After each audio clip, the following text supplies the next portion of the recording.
Hello everyone and welcome to Slipjoint Sawyer. Today we're taking a look at a very cool piece I picked up and arrived this morning. It's a vintage case knife and it's got case tested XX on the tang stamp. It's absolutely fantastic. It's better than I ever sort of imagined. Picked this up on a Facebook group, someone I've bought a couple bits off before, and they've always been fantastically honest exactly how the knife condition is, and this one it's an absolute gem. I'm completely amazed how this thing has got to being this old with being this clean and this well built. But yeah, it's a case TL-29. So the TL-29 is the sort of model number or serial number for the Electrician's tool in the sort of, I think it's the army sort of kit of tools. And this one looks to be like it's in beautiful rosewood. Now, I can date this thing from between 1920 to 1940, so it's right between the two wars. Hence why you still got the steel construction and the sort of these rosewood and a pinned on bail as well, which is absolutely fantastic. It's not too tight, but it's not loose either, so it doesn't sort of clack around when you move the knife. And I'm just absolutely flabbergasted by how nice this knife is. Now, I know I'm a massive Sheffield collector. Pretty much recently I've gone very Sheffield heavy. If you're familiar with the channel, if you watch any of my previous videos, you'll know that most of my stuff is, mainly Sheffield, but that's what I'm really enjoying. But it's not just Sheffield knives I like, it's any sort of vintage knife, whatever country, whatever company. Vintage stuff is really sort of, it sort of gives you the fizz, really, that sort of thing, without lack of a better term. But yeah, we've got steel bolsters on here, steel liners, steel pins, steel bail. It does have a lock-in tool, but it is the Electrician's tool, so it's not the blade. And then, as I mentioned, rosewood with the stamped TL-29 on the front. But this thing came beautifully clean. I haven't done anything to this at all apart from sharpen the blade and oil the joints. That is literally it. But here's the Electrician's tool. So you've got the dimple up here, you've got the little dimple down here as well, and then you've got the wire stripper, and then the end, of course, is a flat-headed screwdriver. Now you can use it in the half-stop position to get a bit more torque on it, similar to what you would for a victorinox Swiss Army knife, but the snap on this is ridiculous. Locks up beautifully with that sort of middle liner lock. There's no chance of that closing on you at all. Now you do get a little bit of rock with these liner locks. It's nothing uncommon. Happens with a lot of models I've got of these. I've got some old timers that do the same, but there's no chance of it closing. I mean, that is fully in there. There's no way it's going to break open unless you're being incredibly stupid with it and this sort of fails, but I can't see that happening at all. I have tried it out as a flathead screwdriver this afternoon after I received it. Works pretty good. Is it going to be something I'm going to use for, like, continuous or trying to remove a stuck screw? Definitely not, because it is only pinned together, remember. But you get the nail nick on there, as I said, the little edge on there, which is sharp but not cutting your skin sharp, which is the way it should be. It's only there to strip wires. But nothing on the tang stamp either for the front or the back of this. Solid into the half stop. I mean, listen to that. If I can get it with just off the tool. And then listen to the snap on this. It's beautiful.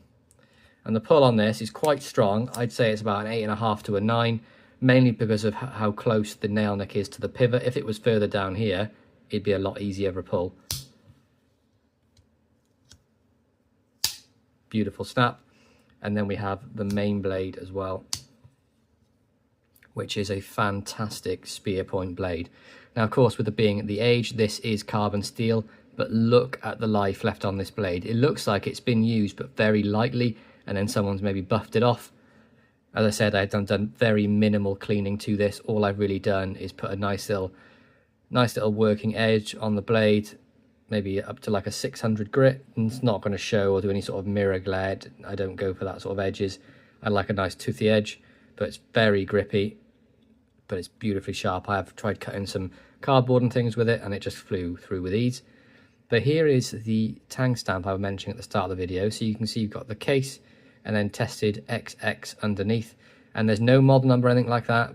It's the TL-29, it says it there. But that tang stamp, which I'll put a little picture up in one of the corners to show you the date for it, 1920 to 1940. So the youngest this knife can be is, I think it was 85. And then the oldest, obviously, it'd be 105. So, I mean, I hope I look this good when I'm 80. I know I'm not going to. I'm already ruined now. but it's just phenomenal. Great lockup, no wobble, anything like that. The action is fantastic.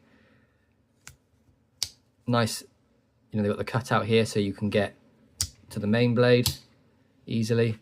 Pull is 7.5 easily, maybe an 8 at a push. For me, I would say about 7.5, but beautiful spear point blade. Very slight swedging on both sides. But yeah, let's take a look at some specs of the knife. So we have a close length of 3 and 1, 2, 3, 4, 5, 3 and 5/8, nearly 3 and 6/8, sort of in the middle. Thickness, of course, it's been a 2-layer, so it's a little bit on the chunkier side. It's about just over 1/2 inch thick. With the bail included, it'll probably take it up to a 4 inch, 4.25 nearly inch close with the bail, but I mean, not really going to count that.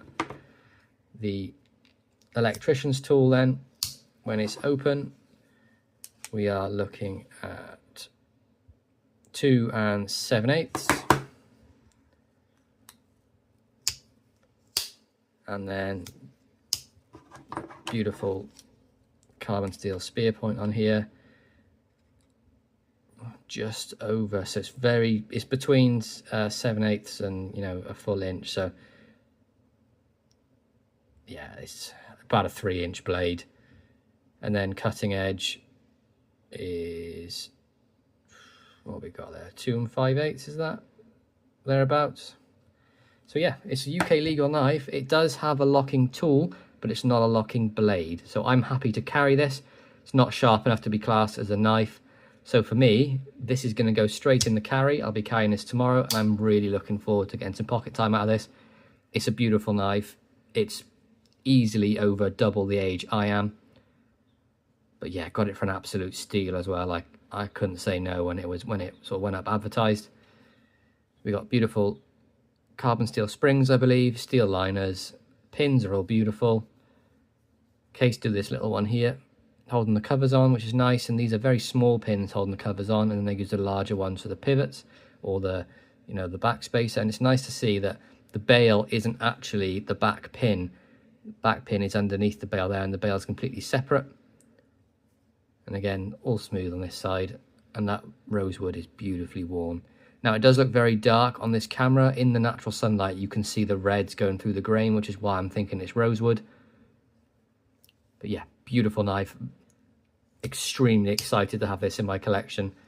But I really hope you enjoyed my overview of the case-tested XX TL-29 electrician's knife. If you did, please hit the thumbs up, like the video, subscribe, and tap that bell to be made aware of videos when they drop. Have a wonderful day. Hope to catch you in the next one. Peace out.